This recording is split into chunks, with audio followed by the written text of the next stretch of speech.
The road to the Super Bowl can be a perilous journey. It's what you wait your entire adult life for, right? You can take them, man. We can take them out. We can break their will and we can take them out, man.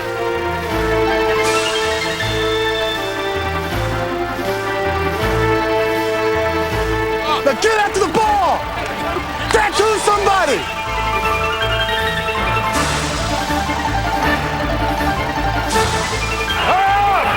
Right up the middle, trying to bounce outside right.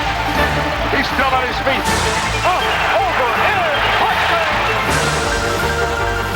Oh, what a catch! My God! Oh, baby, what a play! Do you believe it? My goodness, do you believe it? In the NFL, all the effort, all the determination is inspired by one dream. Spot. Kick is away. It's not the distance. It is good. Then the Giants are going to the Super Bowl. The miracle has happened. The Broncos are going to the Super Bowl. Tell you where you're going. You're going to the Super Bowl.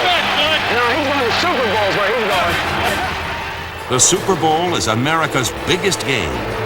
But for all its pomp and circumstance, there's a side to the Super Bowl the public doesn't see. It's on the inside. Super Bowl 16. What a build-up. We've been here since Monday, and I felt like running down and playing. I have goosebumps all over. Showtime, baby. What you talking about?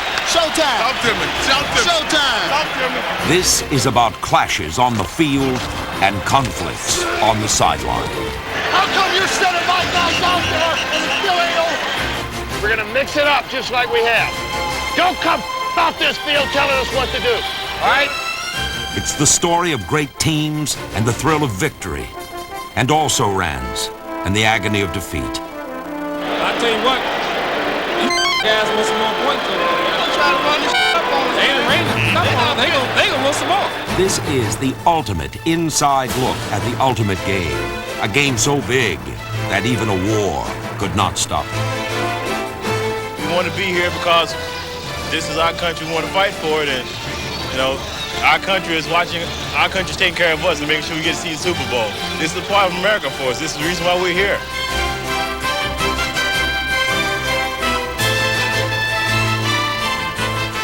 What do you think, Coach? It's pretty nice. Congratulations. Really happy. Just thanks. I mean, win the Super Bowl. That's the way to do it. Thanks, guys. The rest of your life, man, nobody can ever tell you that you couldn't do it, because you did it.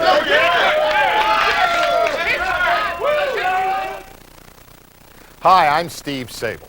NFL Films has produced a number of Super Bowl videos, but none have been quite so different or daring as the Super Bowl Insider. This special Miller Lite presentation is about what's said in the locker room, what happens on the sidelines, and what the great players remember most about pro football's biggest game. It's Joe Montana telling us how he almost passed out. That's right, passed out during the drive to glory in Super Bowl XXIII against the Bengals. And it's Bill Parcells and his unique motivational ploy against the Bills 2 years later. It's the ultimate in Super Bowl trivia, a quiz that I actually had a difficult time with, and I have attended all 26 Super Bowls. Every year, millions of people watch the Super Bowl, but the Super Bowl Insider is about those rare Super Bowl moments witnessed by a precious few. Each year, the Super Bowl changes sites. But one thing about the game is constant. The prospects of a tough contest brings with it tough talk. Okay, remember you guys, when it's tough for them, it's going to be just right. Well, I'd rather be than right now. All we got for 6 minutes, all right? We'll be world champions, all right? We busted our We've worked harder than anybody to get here. Nobody can beat us in a team, and it's worth $70,000 and a big ring. Before Super Bowl XVIII, the Raiders predicted they would take Joe Theismann's head off. Keep dominating this team. They came close to backing up their bold words. No doubt. That's right. Let's abuse them. Dylan, let's abuse them, baby.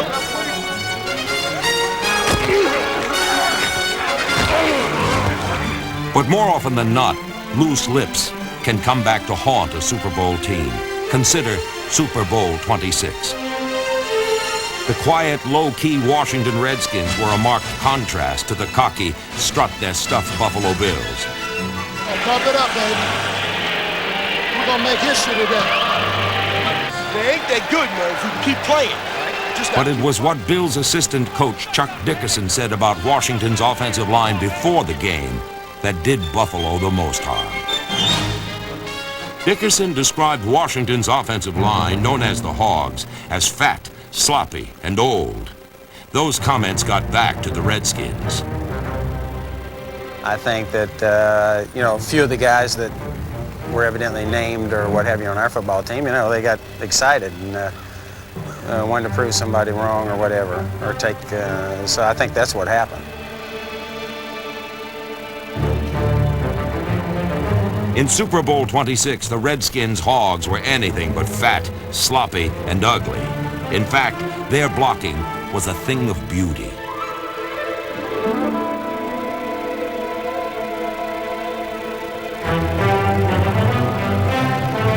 The Redskins crushed the Bills, and the Hogs got their revenge on Dickerson, although the team in general retained their class and dignity.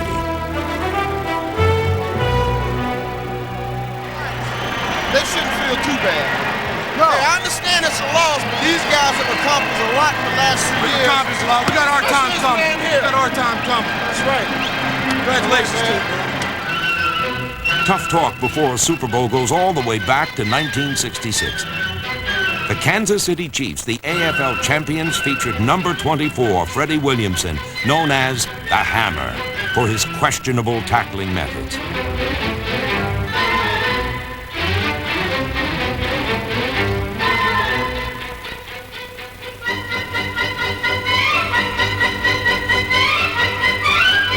After the Chiefs won the right to play in the very first Super Bowl, flamboyant Freddie Williamson declared that he would personally hammer the NFL champion Green Bay Packers.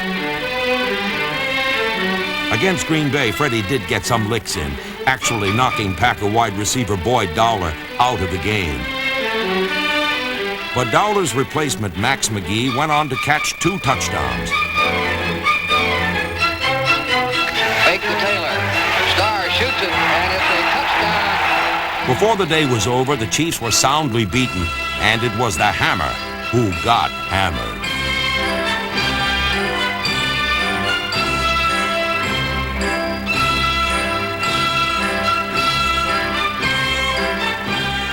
The hammer! You know who got hurt? The Hammer. The hammer! Big nail the Hammer. Hey, Slap, the hammer got it! Even Super Bowl braggers who win ultimately run into trouble. Take Kansas City head coach Hank Stram, who was wired for sound during his victory in Super Bowl IV. 65 toss power trap. 65 toss power trap. That might pop wide open, Rats. Running play coming to Garrett on a trap. Touchdown! Garrett Yeah! Dementor! 65 toss power trap. Yeah! Yeah! I tell you that baby was there. Yes, sir, boys. Woo! Where'd it go? They didn't know where Mike was. He couldn't find it. Didn't know where he was. They didn't know where to go. Yeah, Kasulki was running around there like it was a Chinese fire drill. They look like they're flat as hell. Well, what happened was the next year, the league opener for us was against Kansas City. And the Saturday night before the ball game, a new part of our game preparation was presented, and that was looking at the highlights film of the team last year. And so the first game we played was Kansas City, and there was the Kansas City highlight film, and there was Hank Stram running up and down the field saying it's a Chinese fire drill, and pounding his program in his hand and smiling, and his rug was blown in the wind, his toupee, you know. Yeah, Kasulki was running around there like it was a Chinese fire drill. What happened was we looked at that, and it kind of just incensed everybody a little bit. We went out and we played them and we beat them, and as a result of that, every game after that year, we looked at the highlights film of the team we were playing the next day on Saturday night. During the next decade, it was the Chiefs who fell from grace, while the Vikings won 8 division titles. And very rarely did the Vikings resemble Chinese fire drill. Chinese fire drill. Chinese fire drill. Chinese fire drill. Chinese fire drill.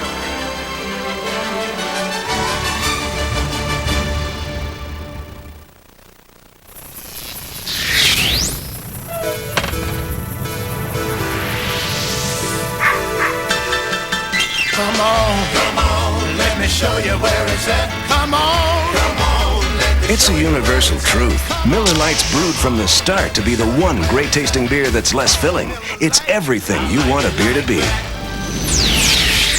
Another unexplained crop formation has been sighted. Looks like there's intelligent life out there, after all. And now, presenting the Miller Lite Super Bowl Trivia Challenge. 3 questions that will test even the most fanatical Super Bowl follower. Question number 1. How did the Super Bowl get its name?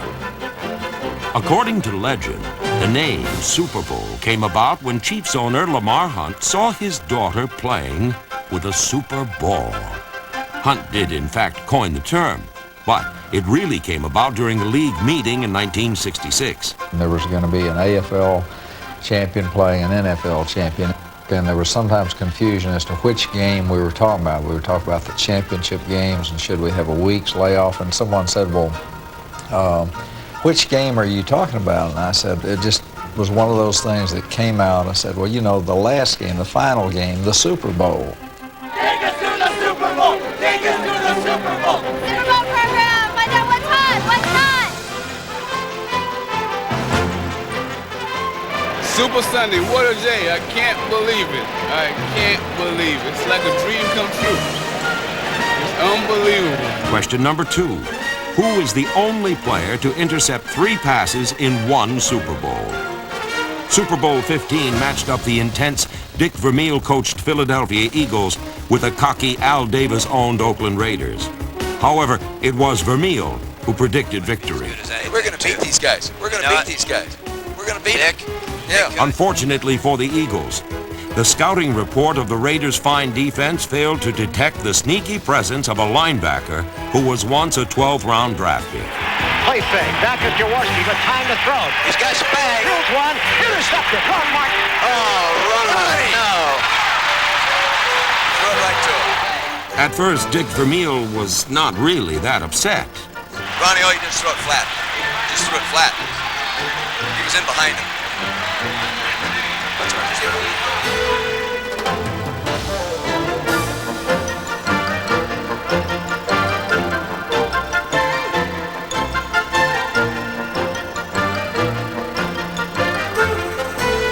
He intercepted it. Okay, says Vermeil, anybody can make a mistake. Or 2. We would like him to play to beat him. They really are, coverage-wise and everything else. Yeah. We'll get these guys. But by the time Rod Martin had picked off his 3rd pass... Oh, Ronnie! Damn it, complete the thing! Both the Eagles and Vermeil had lost it. Count them up. 3. That's right, 3 interceptions for Rod Martin. Question number 3. Who is the former NFL receiver whose only college or pro reception was a Super Bowl touchdown? Now, this is a tough one. Late in Super Bowl X, with the Dallas Cowboys down by 11, Roger Staubach launched a comeback by hitting a wide-open receiver in the end zone. So, what's so strange about that? Well, because he never played football in college, and because injuries cut his pro career short. This Super Bowl touchdown is the only pass ever caught by number 81, Percy Howard. It's a sports trivia type question, you might say. And they ask it very frequently. I'm sure that everyone in this area by now, they know what the answer is, but people keep coming up with the question. And I'm driving down the street and now I hear it on the radio, and I said, I can answer that, you know. Believe it or not, Percy Howard almost became the hero of Super Bowl X. In the final seconds, Staubach heaved a pair of Hail Mary passes into the end zone. The first went to Drew Pearson, the second to Percy. The Steelers were aware of me at that point after scoring the score. and they had 3 guys on me. I was basically a triple team. I think Roger was depending more on my leaping ability. If I had jumped maybe just a split second later, I would have gotten that pass, because basically it didn't get to touch my fingers, but had I timed it just right, I would have gotten it. Every time I see Roger, he talk about it, Cliff Harris talk about it, and they called me Bird at the time, said, Bird, if you had gotten that one, you would have gone down in infamy, you know, something to that effect, and I always say, yeah. No, he caught only 1 pass in his short career, but it was a Super Bowl touchdown, making Percy Howard one of the true inside legends in Super Bowl history.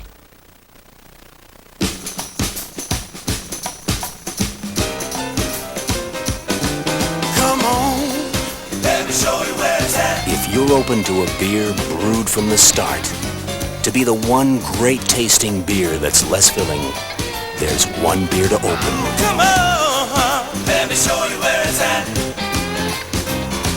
Miller Lite, I like it like that. Miller Lite. It's everything you want a beer to be. Come on.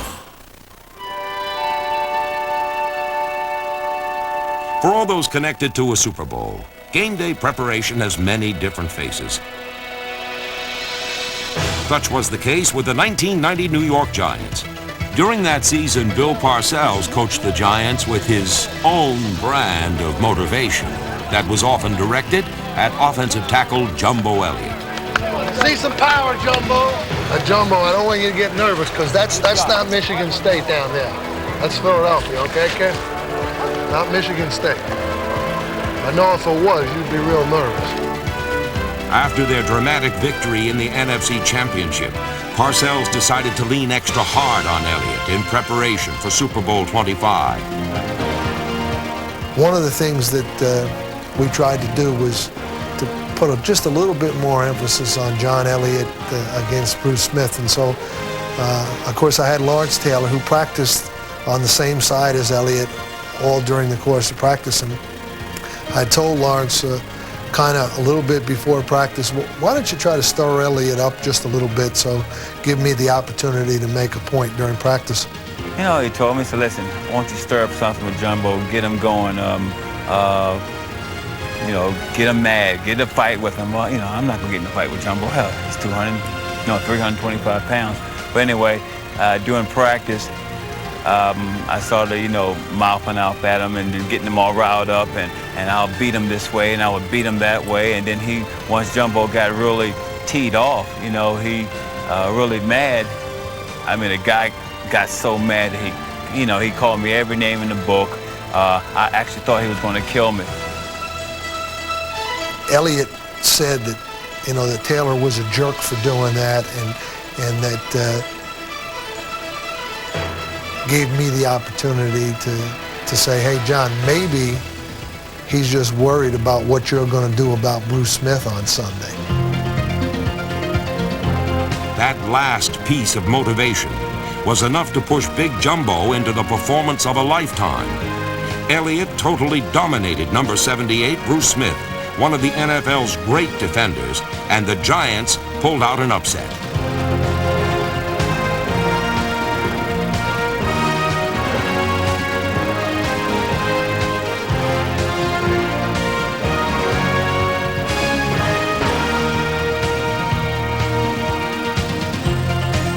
This, the greatest Super Bowl of all time, went down to the last second.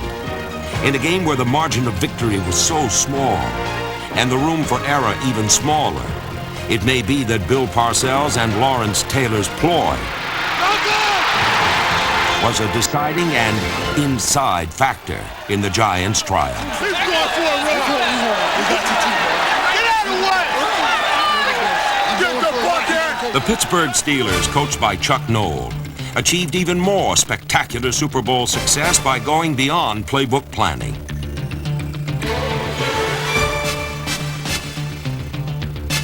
For instance, you could hardly call Lynn Swann's wonderfully choreographed catches in Super Bowl X plays that he practiced.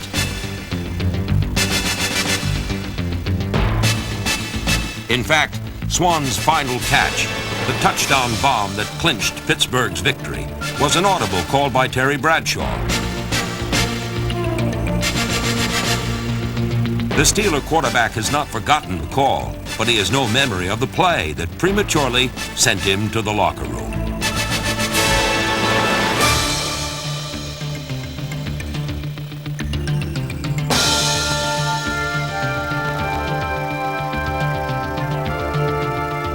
The only thing I remember is I'm hearing this voice from way out yonder, and it's Tommy Brookshire from CBS. He's going, "You did it, big guy. You did it." And I hear it way out there. "You did it, big guy. You did it." And it keeps getting louder and louder and louder and louder. And then I'm laying on this table, and all of a sudden I open my eyes up, and Brookshire is right over my face, straddling me, telling me, "You did it, big guy." I mean, how would you like to wake up looking at that?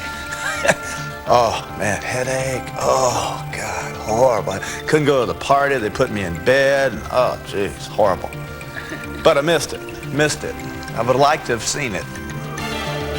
4 years later, when Noel's Steelers were trailing the underdog Rams at halftime in Super Bowl XIV, Pittsburgh decided to abandon their game plan of ball control. We're on the sideline, and you guys are probably the ones that are filming. He takes his hand and tries to knock, "Get away from here!" And he has me. And he's telling me the only way we're going to beat these guys, we've got to go deep. And go deep they did. Time cranks it going long for Swan. He's got it. Swan, touchdown, Pittsburgh. Now Bradshaw pumping, firing downfield. There goes Stallworth. He pulls it in at the 30, the 20, the 10, the 5, and it's a touchdown for Pittsburgh on the ball to Stallworth. And Stallworth beat Rod Perry. Oh, did he beat him? Terry Bradshaw held virtually every Super Bowl passing record until a fellow named Joe Montana came along. While Montana has excelled in all 4 of his Super Bowl victories, he is best remembered for his drive to glory in Bill Walsh's last game as the 49ers head coach.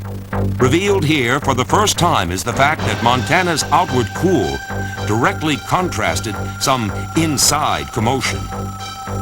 The excitement got to me, along with the moving of the ball, and you know, I've never had it happen to me, so I don't know. I know I wasn't tired, but I was screaming at the line of scrimmage at the top of my lungs for an audible, and it felt like I had just hyperventilated. You know, you take too many deep breaths and yelling, because I've had to yell it 4 times, and I mean as loud as I could. And all of a sudden, along with the other emotions, my eyes went fuzzy like the TV, and when I got in my hands, you know, watching the film, it looked like it happened normally. But during the game, it felt like when I walked to the line of scrimmage, I took forever to get under the center because my eyes were like blurry, and so it felt like everything was slow motion. And then all of a sudden it started to clear, and then I started back.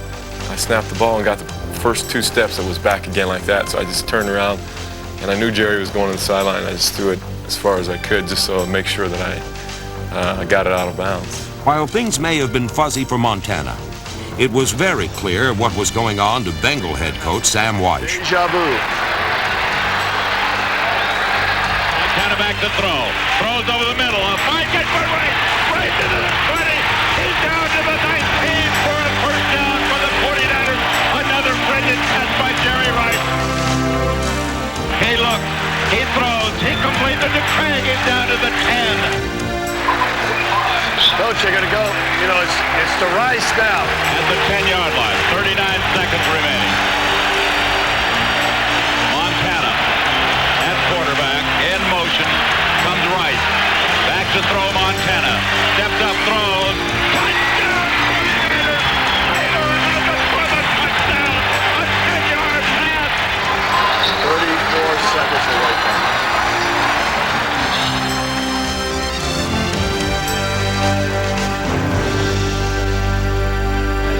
This is a tough moment in a way, because was this the final game on the sideline for a great coach, Bill Walsh?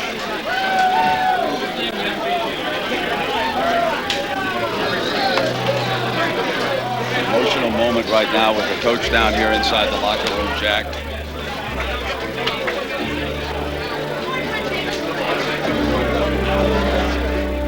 In the end, it is the deep, rarely revealed inside emotions that best personify the power of the Super Bowl. Unless you've been in one, it's like 100-fold. It's just unbelievable. I mean, the biggest game you've ever won, the most exciting game you've ever been in. It's the greatest feeling you can ever imagine. That's the greatest feeling in the world. That's what it's all about. You know, for this team, for this coach, for this owner, for this town, they'll never forget this day. Everybody sold out this week. Everybody. Damn, it's great, isn't it? You got it. Number one, baby. What's up? It feels good, baby. Number one, baby. Number one, baby. Best in the world, man, for 1 year. Got one, huh? Yeah, got one. You got one, baby. Thank you, Joe. I appreciate one. Super Bowl XVII, I started to cry when I called the last play, and I said, winning Super Bowl champion formation on 2, ready, break. And I get goosebumps thinking about it now.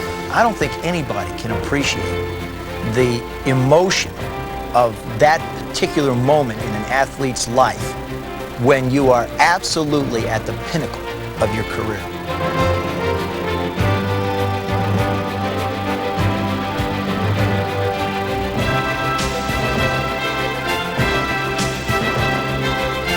God would come down right now. Terry, what can I do for you?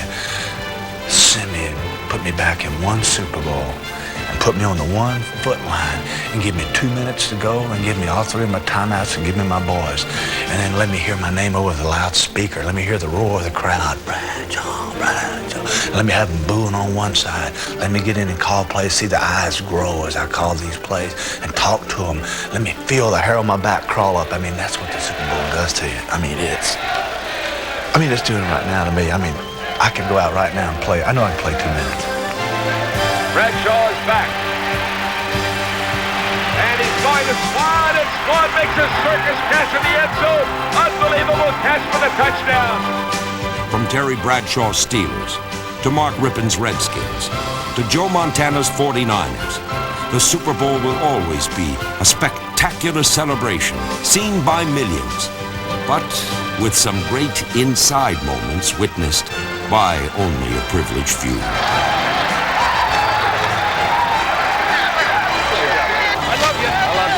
Congratulations. I am happy for you like I've never been. Believe me. Congratulations. This is yours. You deserve it. Oh, man. That was a good game, huh? Great game. Back up.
It's an NFL game day like you've never seen or heard before. It's NFL Rocks. 1, 2, 3, 4. Shout to the high, and you're too late. Unforgettable NFL action set to the music of today's hottest rock and roll stars. It's NFL Rocks from NFL Films. Available now at your favorite video store.